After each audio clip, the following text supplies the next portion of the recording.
জাতীয় নির্বাচন কমিশনকে কিন্তু একেবারে নির্দেশ দিয়ে দিয়েছে সর্বোচ্চ আদালত, যেখানে তাদের স্পষ্টই বলা হয়েছে যে সমস্ত ভোটাররা প্রামাণ্য নথিপত্র জমা দেবেন তাদেরকে অ্যাকনলেজমেন্ট স্লিপ বা রিসিপ্ট কিন্তু দিতে হবে। এমন নির্দেশ কিন্তু সর্বোচ্চ আদালত গতকাল স্পষ্ট জানিয়ে দিয়েছে। অ্যাকনলেজমেন্ট স্লিপ দিতে অসুবিধে কোথায়? নির্বাচন কমিশনের আইনজীবীর কাছে জানতে চান বিচারপতি দীপঙ্কর দত্ত। দীর্ঘক্ষণ লাইনে দাঁড়ানোর পর অনেকেই অভিযোগ তুলেছেন তাদের থেকে একের পর এক নথিপত্র নেওয়া হচ্ছে কিন্তু রসিদ দেওয়া হচ্ছে না, অর্থাৎ তারা নথি দিলেন কিন্তু তার কোনো প্রমাণ রইল না। এই আবহে গতকাল সর্বোচ্চ আদালত নির্বাচন কমিশনকে নির্দেশ দিয়েছে কোন কোন নথিপত্র নেওয়া হচ্ছে তার রসিদ ভোটারকে দিতে হবে।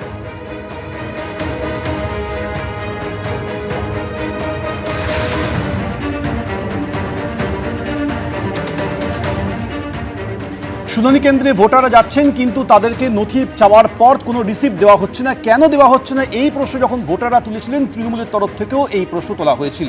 আর সুপ্রিম কোর্টের এই নির্দেশের পর এটাকেও তৃণমূল কংগ্রেস তাদের জয় হিসেবে দেখছে। অভিষেক বন্দ্যোপাধ্যায় কি বলেছেন দেখুন। আজকে আস্তে আস্তে খবর পেলাম দেশের সর্বোচ্চ আদালত সুপ্রিম কোর্ট তৃণমূলের দাবিকে মান্যতা দিয়ে বলেছে লজিক্যাল ডিসক্রিপেন্সি লিস্ট রিলিজ করতে হবে। এর সাথে যারা হিয়ারিং এ যাচ্ছে তাদেরকে রসিদ দিতে হবে, অ্যাকনলেজমেন্ট দিতে হবে। বিজেপির এসআইআর এর খেলা শেষ। অভিষেক বন্দ্যোপাধ্যায় কিন্তু একেবারে খোলা মঞ্চ থেকেই বললেন বিজেপির খেলা কিন্তু এসআইআর নিয়ে একেবারে শেষ এবং ভোটে কিন্তু তারা বাকিটা বুঝে নেবেন। পাল্টা কি বলছেন বিজেপি নেতা রাহুল সিনহা, দেখুন। সর্বোচ্চ আদালত যে আদেশ দিয়েছে সেই আদেশকে সবাইকে মান্যতা দিতে হবে। যদি এতই জেতার গর্ব থাকে তাহলে হাঙ্গামা করছে কেন? এসআইআর কে আটকাচ্ছে কেন? কারণ তৃণমূল বুঝেছে তৃণমূলের মৃত্যুবান ওই এসআইআর এর মধ্যেই আছে। আর তার কারণেই অভিষেক বাবু এই জাতীয় অবান্তর কথা বলে ওর পার্টির লোকেদের সাহস বাড়াচ্ছে। নিউটাউনে স্বর্ণ ব্যবসায়ী হত্যাকাণ্ডে সুপ্রিম কোর্টে ধাক্কা খেলেন জলপাইগুড়ির রাজগঞ্জের বিডিও প্রশান্ত বর্মন। 23শে জানুয়ারির মধ্যে প্রশান্ত বর্মনকে আত্মসমর্পণের নির্দেশ দিল সর্বোচ্চ আদালত। সুপ্রিম কোর্টে ধাক্কা জলপাইগুড়ির রাজগঞ্জের বিডিও প্রশান্ত বর্মনের। 23শে জানুয়ারির মধ্যে তাকে আত্মসমর্পণ করতে হবে বলে নির্দেশ দিল supreme court. Supreme court finally আজকে ওনার যে আবেদন ছিল, হাইকোর্টের যে অর্ডার ছিল সেই অর্ডারটাকেই বহাল রেখেছেন। 23 জানুয়ারির মধ্যে ওনাকে সারেন্ডার করতে হবে বিফোর দ্য কনসার্ন কোর্ট। তারপর উনি অ্যাপিয়ার করার পর স্টেট গভর্নমেন্ট যদি কোনো remand application for custody apply করে সেটাও কোর্ট কনসিডার করবে ম্যাজিস্ট্রেট। আর উনি যদি বেল অ্যাপ্লিকেশন ফাইল করেন সেটাও কোর্ট কনসিডার করবে। প্রশান্ত বর্মন আমার স্বামী খুনি, আমাকে ধমক চমকে দিয়েছে সুপ্রিম কোর্ট রায় দেওয়ার পরে আমাকে প্রশান্ত বর্মন ধমক চমকে দিয়েছে, হুমকে দিয়েছে আমার ঘর দ্বারা ভেঙে দেবে, আমাকে মেরে ফেলবে, আমাকে জীবনলু শেষ করে দেবে, এ ধমকা চমকা করেছে। কিন্তু আমি চাই সে কঠোর শাস্তি পাই। 30শে অক্টোবর যাত্রাগাছির খালের ধার থেকে উদ্ধার হয় স্বর্ণ ব্যবসায়ী স্বপন কামিল্লার রক্তাক্ত ক্ষতবিক্ষত দেহ। ব্যবসায়ীকে অপহরণ খুনের অভিযোগে নাম জড়ায় রাজগঞ্জের বিডিও প্রশান্ত বর্মনের। গ্রেফতার করা হয় তার ঘনিষ্ঠ বলে পরিচিত একাধিক ব্যক্তিকে। এরপর বারাসত আদালতে অন্তর্বর্তী আগাম জামিনের আবেদন করেন বিডিও প্রশান্ত বর্মন। 26শে নভেম্বর সেই আবেদন মঞ্জুর করে আদালত। নিম্ন আদালতের সেই নির্দেশকে চ্যালেঞ্জ করে হাইকোর্টে যায় বিধাননগর পুলিশ কমিশনারেট। 22শে ডিসেম্বর নিম্ন আদালতের নির্দেশ খারিজ করে দেয় কলকাতা হাইকোর্ট। বিচারপতি তীর্থঙ্কর ঘোষ নির্দেশ দেন 72 ঘন্টার মধ্যে প্রশান্ত বর্মনকে নিম্ন আদালতে আত্মসমর্পণ করতে হবে।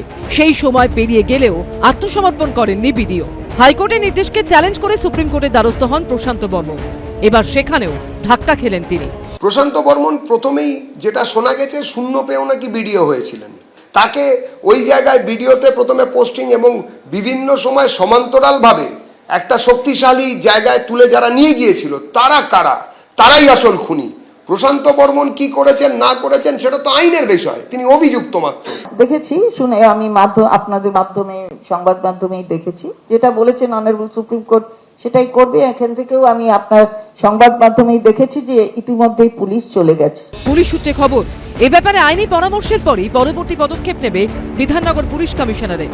বিজেন্দ্র সিংহ, মৈক ঠাকুর চক্রবর্তী ও দীপক ঘোষের রিপোর্ট, এবিপি আনন্দ। আসছে পরের খবরে। নিপা ভাইরাসের উৎস জানতে করা সমীক্ষায় বাদুড়ের নিপা ভাইরাস অ্যান্টিবডি পজিটিভ মিলল। অর্থাৎ ওই বাদুড়টির শরীরে আগে কোনো সময় নিপা ভাইরাসের অস্তিত্ব ছিল। কেন্দ্রীয় বনমন্ত্রক, পুনে ন্যাশনাল ইনস্টিটিউট অফ ভাইরোলজির প্রতিনিধিরা মিলে এই সমীক্ষা করেন। অন্যদিকে মেল নার্সের শারীরিক অবস্থার উন্নতি হয়েছে। তরুণী নার্স এখনও ভেন্টিলেশনে। নিপা আক্রান্ত দুজন নার্স এখনো হাসপাতালে ভর্তি। তাদের সংক্রমণের উৎস কি তা এখনো অজানা। সেই উত্তর পেতেই বাদুড়ের সমীক্ষা শুরু হয়েছে, যেখানে বাদুড়ের নিপা ভাইরাস অ্যান্টিবডি পজিটিভ মিলেছে। অর্থাৎ ওই বাদুড়টির শরীরে আগে কোনো সময় নিপা ভাইরাসের অস্তিত্ব ছিল। সোমবার কেন্দ্রীয় বনমন্ত্রক, পুনের ন্যাশনাল ইনস্টিটিউট অফ ভাইরোলজির প্রতিনিধি এবং অন্যরা মিলে বাদুড়ের সমীক্ষা শুরু করেন। সূত্রের খবর, কলকাতা বসিরহাট রোড সংলগ্ন কুবেরপুর থেকে মোট 9টি বাদুড় ধরা হয়। সেগুলোর শরীর থেকে 3 রকম নমুনা পরীক্ষা করা হয়। সবকটির RT-PCR পরীক্ষার রিপোর্ট নেগেটিভ এলেও একটি বাদুড়ের অ্যান্টিবডি পজিটিভ আসে। বিশেষজ্ঞরা জানাচ্ছেন, ওই বাদুড়গুলোর শরীরে এখন আর নিপা ভাইরাসের অস্তিত্ব নেই। তবে বাদুড়ের সমীক্ষা এখন চলবে বলেই জানা গিয়েছে। নিপা আক্রান্ত চিকিৎসাধীন তরুণী নার্সের শারীরিক অবস্থা এখনও সংকটজনক। তিনি ভেন্টিলেশনেই আছেন। তবে মেল নার্সের শারীরিক অবস্থার উন্নতি হয়েছে। বিশেষজ্ঞরা মনে করছেন, আরও একবার RT-PCR পরীক্ষার রিপোর্ট নেগেটিভ এলে তাঁকে ছুটি দেওয়ার সিদ্ধান্ত নেওয়া যেতে পারে। এই 2 নার্সের সংস্পর্শে আসা লোকজনের যত নমুনা কল্যাণী এইমস এবং Beleghata national institute for research in bacterial ইনফেকশনে পাঠানো হয়েছিল, সব রিপোর্ট নেগেটিভ এসেছে। এদিকে নিপা ভাইরাসের বিষয়টা সামনে রেখে চিকিৎসক, নার্স ও স্বাস্থ্যকর্মীদের নিয়ে সোমবার একটা সেমিনারের আয়োজন করেছিল স্বাস্থ্য দপ্তরের institute of health and family welfare. আমরা যে নিপার ভাইরাস ইনফেকশন দেখলাম, এরকম নিপা ভাইরাস ছাড়াও হেনরা হতে পারে, বিভিন্ন ধরনের আরও ভাইরাস আছে, মার্বার্গ, ইবোলা, অন্য ধরনের ভাইরাস কিন্তু বাদুড় নিজের দেহের মধ্যে ঢুকিয়ে রাখে। বাদুড় বিভিন্ন ধরনের ডিফরেস্টেশনের জন্য স্ট্রেসে থাকে, যে কারণে স্পিল ওভারের ঘটনাটা কিন্তু আগামী দিনেও ঘটতে পারে। কিন্তু আমাদের প্রস্তুত থাকতে হবে মানসিকভাবে, ইনফ্রাস্ট্রাকচারগতভাবে, চিকিৎসার ক্ষেত্রেও। এটা অ্যাওয়ারনেস প্রোগ্রাম, সেই জন্য চিকিৎসা কিভাবে বর্তমানে করা হয় এবং তার সঙ্গে সঙ্গে আগামী দিনে কিভাবে কন্ট্রোল মেজার্স নেওয়া যায়, আমরা কিভাবে এটাকে ঠেকাবো, প্রাথমিকভাবে এটাকে ঠেকাবো, প্রাথমিকভাবে কীভাবে ডায়াগনোসিস করব, বুঝতে পারবো, সেগুলোকেও আমাদের সাধারণভাবে মানুষের কাছে বলার আছে। স্বাস্থ্য দপ্তরের নির্দেশিকা মেনে কিভাবে নিপা আক্রান্তের চিকিৎসা করতে হবে তা নিয়ে আলোচনা হয় এই সেমিনারে। সন্দীপ সরকারের রিপোর্ট, এবিপি আনন্দ। কাবুলের রেস্তোরাঁর সামনে ভয়াবহ বিস্ফোরণ, যে বিস্ফোরণে মৃত্যু হয়েছে কমপক্ষে 9 জনের। 2 চীনা নাগরিক সহ মৃত কমপক্ষে 9, আহত আরও 13।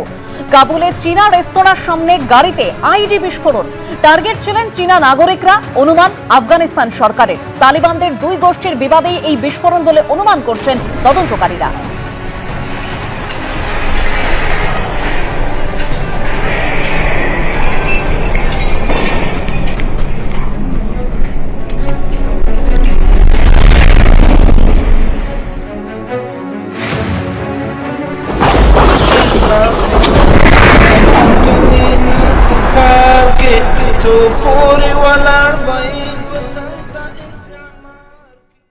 এবিপি আনন্দ, এগিয়ে থাকে, এগিয়ে রাখে।